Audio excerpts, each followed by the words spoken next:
Production funding for Behind the Headlines is made possible in part by the WKNO Production Fund, the WKNO Endowment Fund, and by viewers like you.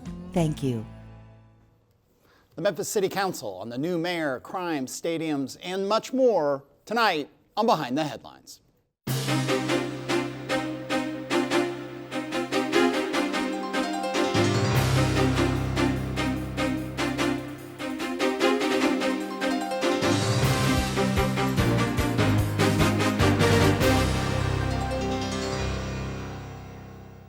I'm Eric Barnes with the Daily Memphian. Thanks for joining us. We are joined tonight by two members of the Memphis City Council just recently re-elected. Chase Carlisle from Super District 9, Position 1, and J.B. Smiley, Super District 8, Position 1. Thank you both for being here again. I live here at this point. Okay, good. Well, there's your sleeping bag over there. Along with Bill Dries, reporter with the Daily Memphian. There's a lot to talk about. As I was making my notes for this, I just kept adding things in. We've got MATA, we've got, all the things with MLGW and so on. But there's a new mayor, right? The council is not totally settled. There's some runoffs, some things to be settled on that. You all both, as I mentioned, were reelected quite easily, unopposed in the case of Councilman Smiley. What do you want? I'll go to you. You live here. Councilman Smiley, what do you want to see from the new mayor? Well, I think my position with the new mayor is I want him to come in and be a collaborator, not take the position that he runs the entire city, but come into a council, come into a city administration saying, look, my job is to work collaboratively with the city council, ultimately and move the city forward. This is not a situation where he can come in and dictate to the council what he wants to see done. This is a situation where he comes in and say, look, what can we do together? And priorities. Priorities for me, I think we need to sit down and decide where we need to go. Not having a lot of different things, one thing here, one thing there. Let's focus on one thing. Let's get that right, and then we move to the next issue. Because when we take the approach that we're going to do everything at the same time, nothing gets done. Look where we are 8 years ago and see where we are now. We're virtually in the same position. It's time to move the city of Memphis forward. For you, what do you want to see the new mayor, and what are your priorities for the Yeah, I think JB hit the nail on the head. We want to see collaboration. I think ultimately what people forget is even if you have a grassroots candidate or somebody that's from the community like Mayor-elect Young, the council's really the one out in the field, so to speak. We're the ones fielding phone calls and constituent services and getting a lot of feedback, and so it's very difficult to take the pats on the back and the smacks to the face and not be able to have a partner on the administration side to help work on some of the challenges when we're getting direct communication. I agree with Councilman Smiley. I would say that I would like us to pick maybe a couple things. I think for us, we continue to talk about crime, and then we always talk about the underlying issues. And I think for me, if I had to pick one thing that the city of Memphis can control, and we as council members, it's economic development. A lot of these are crimes of poverty. We've got to make workforce development a priority. We've got to partner with the state for resources. So we have to give people opportunity, and we've got to be there for intervention to make sure that they're finding those paths of opportunity. And I should note, we'll have Paul Young, mayor-elect, on the show in the coming weeks. We'll also, in a couple of weeks, have outgoing mayor Jim Strickland on for a full hour. So we'll do two parts with Jim Strickland, looking back at his 8 years as mayor, as well as maybe talk about some of his time in city council and what's next for him. But I'll stay with you, Councilman Carlisle. Was Jim Strickland a successful mayor? I'll take the politician's path. I think Jim Strickland faced a lot of headwinds unexpectedly. I think, he stuck to his guns about being fiscally conservative and anti-crime and pro-police. I don't know it's fair to judge him fully based on things like COVID and George Floyd and Tyree Nichols. Granted, the buck's supposed to stop with him. But I think we missed the mark on again, things like economic development, big opportunities to have public-private partnerships that move the city's economy forward. I think the history will tell. Same question. Well, I essentially agree with Councilman Carlisle as it relates to what happened with Mayor Strickland's tenure as mayor. But I think our position going forward has to be, how can we get past this plateau? I think we've been here for quite a bit of time, and I think with a very strong council, we're going to move the city in a more positive direction in the next 4 years. Was he a successful mayor, though? Well, I think he was focused on some things that in his eyes, were improving the city. You see a lot of new buildings downtown. You see development downtown. You see, a new riverfront, so to speak. But, I think our focus going forward in the next 4 years has to be more on community, economic development, and we have to do something with blight in the city of Memphis. Bring Bill in.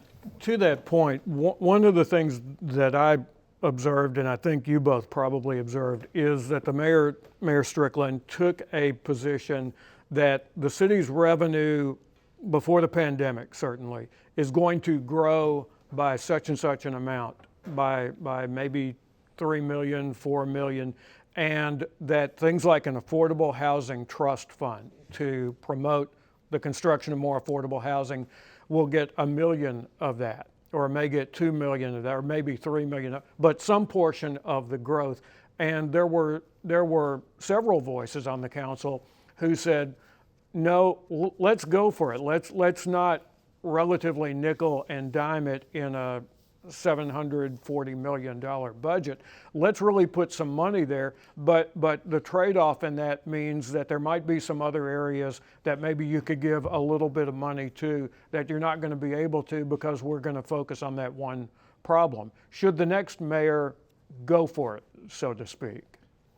Yeah, so that's a great question. I think that from the council standpoint, I served as budget chair this year. Councilman Smiley we wrapped up our 4th budget season.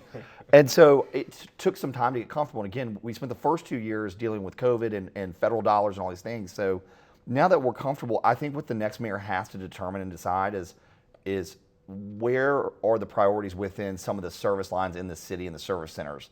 The reason we were able to free up about $40 million in this year's budget without increasing the tax rate was a little bit of the federal funding side of things, and just going back and looking at labor line items that were continually left open because we're going to hire. And the administration has the ability to move money around a little bit by having large complements proposed in the budget. So I guess what I'm saying is I think the administration has to administrate. They've got to be focused on running their business efficiently. And I think that's something that you often hear from more conservative Republican, old school Republicans about fiscal conservancy. And not that Strickland wasn't, but he really wasn't much of a micromanager. And I'm not saying that Paul Young has to be, but they really needed to get focused on running the business of the government of City of Memphis. Mm-hmm. Councilman Smiley. And my position is, as it relates to the council, I think we need to do a better job. I think the last 4 years, at least during my first 4 years on the council, we essentially just said, okay, to the administration, and whatever you want, you get, as opposed to saying, doing our job, which is to service the checks and balances to the administration. I think we need to do a better job asking the right questions, and then when we don't get the answers, sometimes we say no. Sometimes we say no and just hold things until we get the answers that we want so that we are comfortable moving forward. And a lot of times we just voted because the mayor asked for it. And I don't think you're going to see that in the next 4 years. You're going to see a very strong council, and we will not be subservient to any administration. All right. Let's get to the vote totals here. I've brought paper again onto the show. This is the certified vote. And Councilman Smiley, I'm going to start with you because you said before the first vote was cast in this, you said whoever is the next mayor is going to win with only 25,000 votes. And you said I and probably some other council members will get more votes than that. And your question was, it was kind of an open question, it was kind of a statement too. You said, so we will have a mandate just as much as the mayor does, if not more, in the vote totals. So here are the certified vote totals. Paul Young got 24,420 votes, certified vote totals. J.B. Smiley, you got 33,625 votes. Chase Carlisle, you got 29,096 votes. We should also point out that Councilmember Jeff Warren, the other council member running unopposed, got the most votes, more than the mayor-elect. So did Ford Canale, and so did Janika White, one of the 5 new council members on the body. So my question to you, Councilman Smiley, is what is your mandate? Well, I think we need to go back to how the last 4 years. Mayor Strickland would come to the council almost, without fail, and let us know that he had a mandate because, a significant number of people in the city of Memphis elected him to be the mayor. Now you see 5 incoming council members have more votes than the incoming mayor. So I would propose the question to the people of Memphis: who has the mandate? Who should be dictating the policy of the city? And if you ask Councilman Smile, I'm gonna say the city council does, because city council has 5 council members who receive more votes than the incoming mayor. But our job isn't to, dictate what happens. Our job is to work collaboratively with the mayor. And I believe this mayor will work well with the city council. Councilman Carlisle, is your mandate, if you feel like you have one, is your mandate the same as Councilman Smiley's? He has a mandate. I'll say that. I think JB said it very well. I don't have anything. I mean, this is going to shock you. I have nothing to add to that. I think that's well said. What do you think about the turnout, though? Everyone talked about it. The turnout was abysmal. Turnout was, I think if you care about the city and you care about elections, it's disappointing. Yeah, We had a lot of as a chatter in man- the council office over the last few months, and I'll give my guy credit here. I disagreed with how it went, but I recognize now why. At the end of last year, we had an opportunity to put a referendum question on, or 2 years. It was 2 years ago. 2 years ago. And I voted against it because Which one was that? It was so it started as partisan primaries, and then, not to get into the mechanics, but ultimately we gutted it. Yeah, the last meeting we gutted it. The amendment was made to gut it and put 50% plus one onto the August county Yes, that's right. ballot that would have amended our charter. This past August. Yes. And so And wait, just because this may come back, 50 plus 1 is was that coming. you've got to get 50% of the vote in your race plus 1, or you go to a runoff go with the to a top runoff, 2. Okay. which would have Which stopped- happened in certain districts. It's still going on in any certain single council. member, so in 1994 when we won Jerome Turner, 7 single member districts have to go to 50% plus 1. Anybody that is plurality or citywide, the super districts and the mayor most votes win. It goes back to the idea of protecting the minority vote, and there's been a lot of conversation, much like on the federal level with the Voting Rights Act, is that still applicable in a city that's now 67% African American as a protected class? And so I think we're going to dive into that here in the very near future. But to that point, it always comes down to voter turnout, right? It was abysmal in the county primaries, and I think last time it was 95,000 votes with an incumbent mayor. A lot of talk around the council and people. I thought it was going to be somewhere between 100 and 105. I think, where were you at? 95? Yeah, I was like 95. Now, one of the things that did happen is we de-annexed Windike, Southwind, and Eads and East Cordova. So you were going to lose some vote totals, but we still had the same number of registered voters thereabouts. So I was very surprised, based on all the issues that the city is facing, with the opportunity to vote for a new leader, that voter turnout was as low as it was, and it's very sad. So does a runoff solve that if you have an even lower turnout for the runoff? So runoff doesn't necessarily solve the voter turnout problem, but what the runoff will do, it will allow the majority of the people who go to the polls and exercise their right to vote to decide who the next leader of the city is. In this situation, Mayor-elect Young received essentially 25% of the vote, which means 75% of the people voted for another mayor.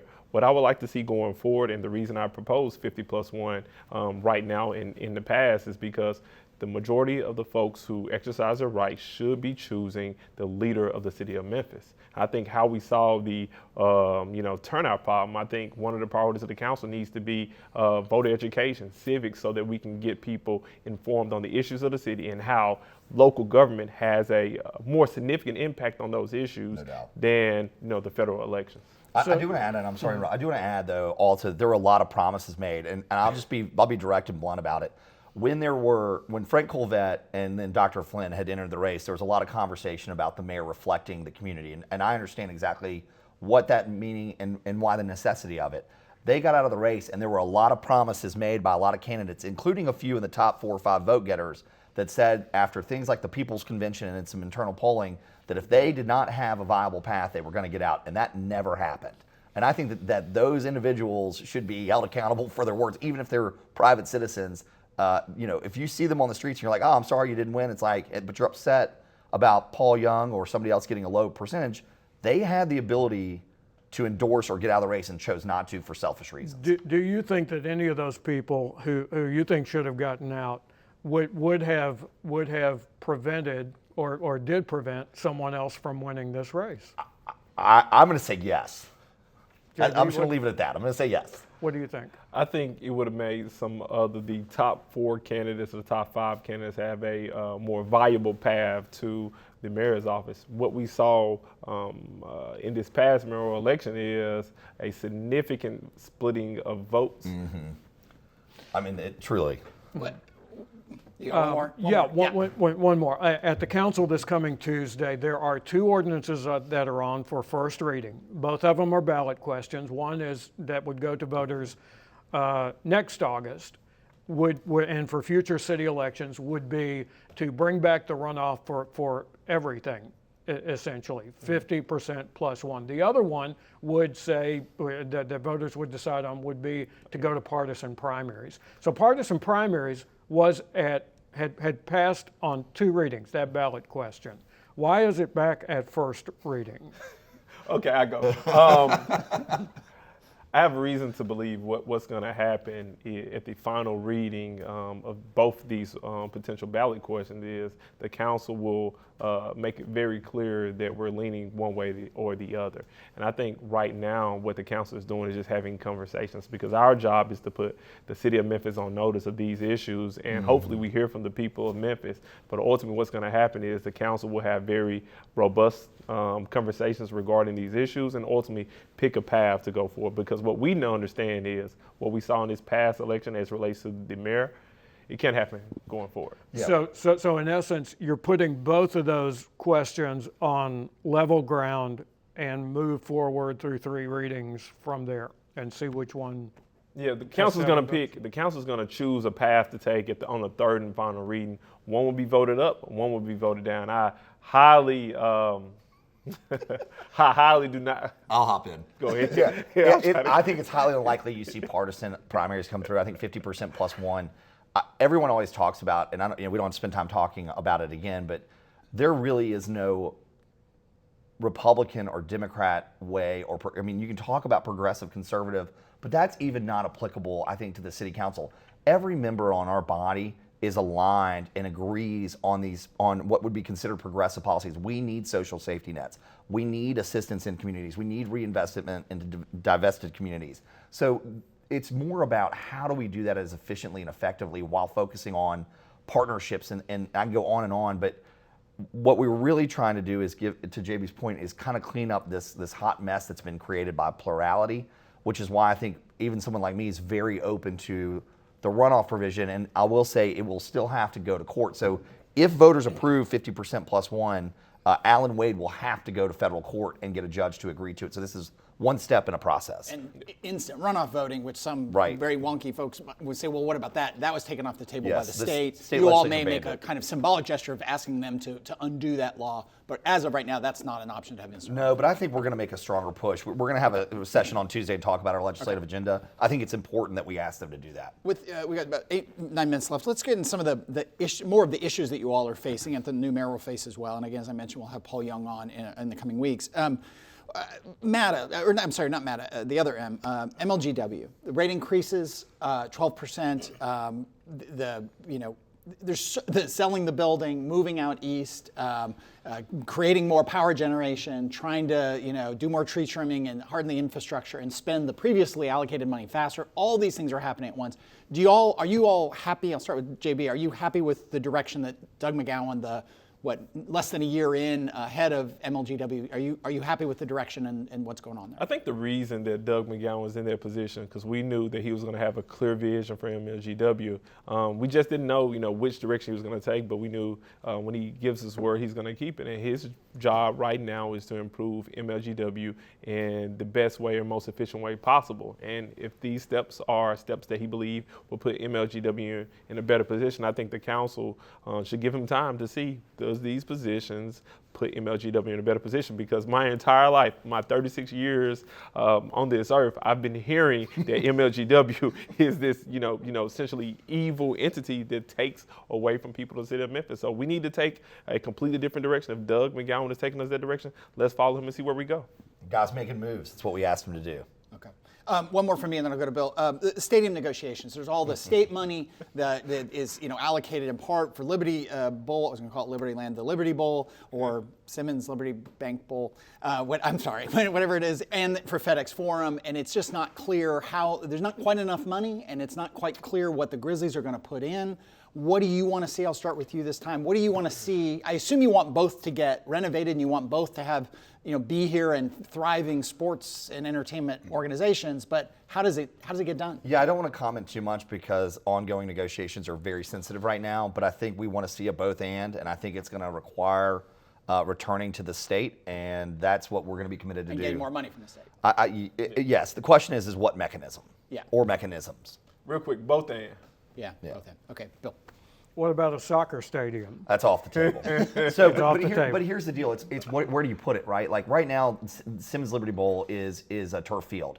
You very easily could convert that field back to grass and have that and still look at concerts. But the idea of tearing down the Coliseum and building a soccer stadium is 100% off the table.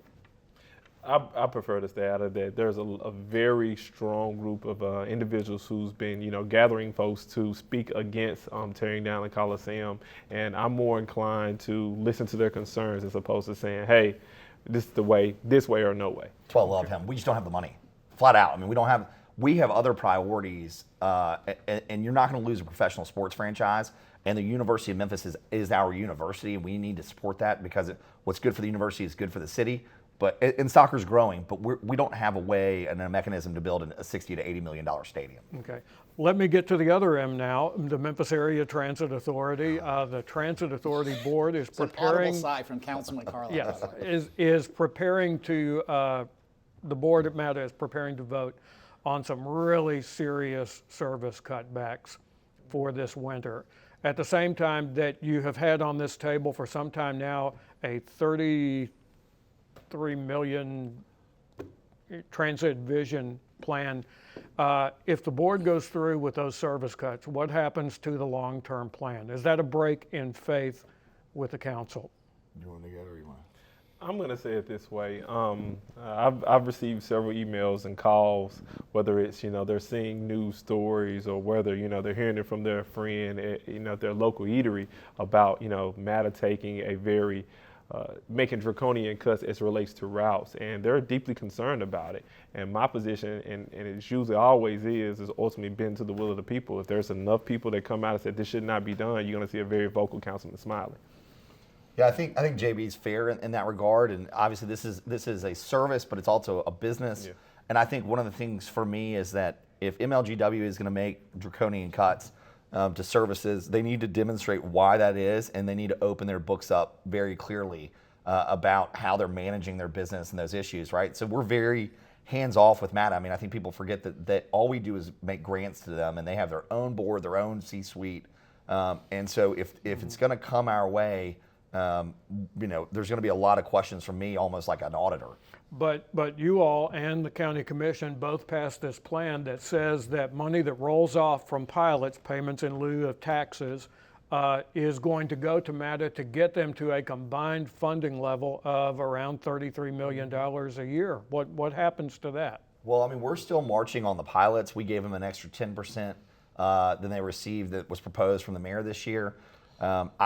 I think ultimately we've got to look at things like a regional transit authority, which would be important, which is why having that consistent funding from the county would be great. A consolidated government certainly would help. But I think we just have to dig into the business. And also transportation in general, traditional transportation is changing. We've got huge grants from the American Infrastructure Plan, huge grants that came out of ARPA, converting away from diesel buses into electric and then more on-demand services that can feed these fixed route services. And change is just hard. I think a really good example is in Edmund Ford, Councilman Ford's district, we went to this on-demand service and there was a lot of consternation in the beginning. Now it is one of the best things that those residents love, being able to utilize MATA as if they had a public Uber. And I think we're gonna have to start looking at those things. It's not just about money. They're struggling to hire diesel mechanics. They're struggling to keep up with an aging fleet. And it's not all on Gary Rosenfeld. Much like MLGW in the city, this is 30 years of mismanagement finally starting to rear its head. Just a couple of minutes left here. We talked a bit about crime, but let's come back to crime. Mayor-elect Paul Young said that he wanted to have a, quote, pandemic-level response to crime, bring all the people together, all the various entities that are focused on crime, root causes of crime, public safety. What on that? I'll go, JB. What do you want to see? Real quick, I just say Yeah. that was Jeff Warren said that first. Okay. I want to give my guy credit. Okay. Jeff Warren's been saying that. We got to for get a while, council. yeah. Yeah. So shout out to giving the council credit Yeah. where credit is Yeah. due. It seems like, he's saying much of what, the elected members of, Shelby County and the city of Memphis have been saying. We need a global approach. We need to bring everybody to the table and talk about how do we address crime in the city of Memphis. For the past few years, it's been an isolated group here and an isolated group here. Let the government chip in to address crime. Let's bring all of the thought partners, all of the entities that have any authority or influence, and figure out what do we do going forward. Yeah, I think he's right. You've got to have NGOs, the government. The problem, again, that we're having is accountability to the people. There are so many entities that are on their own, whether they're constitutionally elected. It's very hard to get agreement and then execution. There's no case manager for all these entities trying to work on the problem. And what if they won't? Because the judges don't have to come to the Yeah, table. then we have a huge- The DA doesn't have to come to the Then table. we're just going to kick the can down the road. The state legislature too. We can't continue to talk about crime in Memphis when we know 2,400 guns are getting stolen out of cars a year and the clearance rate's only 4%, right? And then if you have a gun and then you go and carjack somebody, you get a slap on the wrist because you're a juvenile or you're 19 and you're ROR'd out. So we have to have real conversations. All right. Obviously we can do a whole show on that. We've done many whole shows on those issues. Thank you all. We're out of time. Thanks for being here.